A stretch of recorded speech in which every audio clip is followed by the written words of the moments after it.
But only if you listen to me. Come inside of my heart. If you look in my eyes, look at the stars. Go a little bit faster.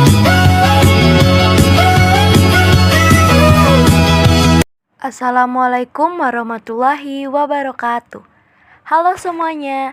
Di video kali ini aku akan membahas mengenai teori resepsi. Teori resepsi sastra adalah bagaimana cara pembaca memberikan makna terhadap karya sastra yang dibacanya, sehingga dapat memberikan reaksi atau tanggapan terhadapnya. Tanggapan itu mungkin bersifat pasif, yaitu bagaimana seorang pembaca dapat memahami karya itu, atau pula dapat bersifat aktif, yaitu bagaimana cara pembaca merealisasikan dari bahan yang telah dibacanya. Resepsi berasal dari kata recipere, yaitu bahasa Latin, dan bahasa Inggris reception, yang diartikan sebagai penerimaan atau penyambutan pembaca. Dalam arti luas, yaitu pengolahan teks dan cara-cara pemberian makna terhadap tayangan televisi, sehingga memberikan respon terhadapnya. Endas Suara pada tahun 2003 halaman 118 mengemukakan bahwa resepsi berarti menerima atau penikmatan karya oleh pembaca. Resepsi merupakan aliran yang meneliti teks sastra dengan bertitik tolak kepada pembaca dengan memberi reaksi atau tanggapan terhadap teks tersebut. Dalam meresepsi sebuah tayangan televisi, bukan hanya makna tunggal, tetapi memiliki makna lain yang akan memperkaya program acara itu. Teori resepsi merupakan sebuah aplikasi histori dari tanggapan pembaca, terutama berkembang di Jerman ketika H.R. Jauss menerbitkan tulisannya berjudul Literary Theory as a Challenge in Literary Theory, di mana fokus perhatian pada penerimaan sebuah teks.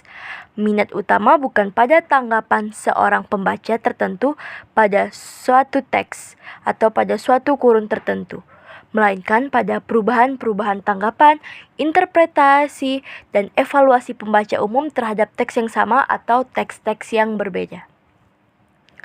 Dengan adanya teori resepsi sastra, terjadilah suatu perubahan besar dalam penelitian sastra yang berbeda dari kecenderungan yang biasanya dilakukan selama ini. Selama ini tekanan diberikan kepada teks dan untuk kepentingan teks tersebut saja. Biasanya untuk pemahaman seseorang peneliti mungkin saja pergi kepada penulisnya. Penjelasan mengenai teori resepsi. Pada kali ini aku akan membahas teori resepsi pada film Miracle in Cell 7 versi Indonesia. Saya mengambil beberapa komentar mengenai film Miracle in Cell 7 pada aplikasi TikTok. Saya akan menampilkan beberapa komentar mengenai tentang alur dari film tersebut.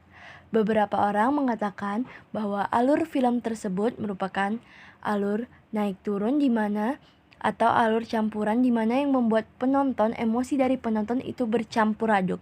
Penonton sangat suka di mana dibuat tertawa, kemudian dibuat menangis, dan itu merupakan bagian yang sangat baik pada film tersebut. Yang kedua, penonton sangat suka pada akting yang diperankan oleh Vino G. Bastian. Vino G. Bastian memerankan akting sebagai seorang ayah yang berketerbelakangan mental, tetapi tetap berusaha mengurus anaknya dengan baik, tetapi ia malah dikenai hukuman karena diduga melakukan pelecehan pada seorang anak.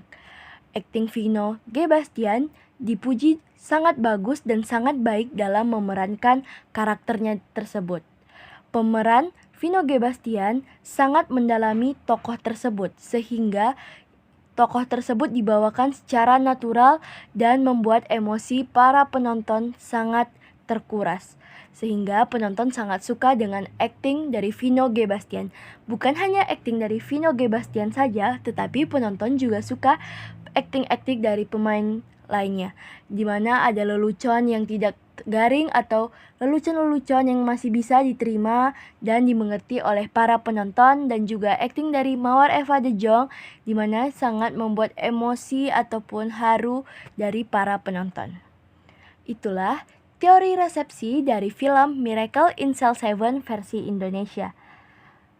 Sekian pembahasan aku mengenai teori resepsi pada film Miracle in Cell 7 di Indonesia. Semoga kalian dapat menambah pengetahuan dan wawasan. Sekian dan terima kasih.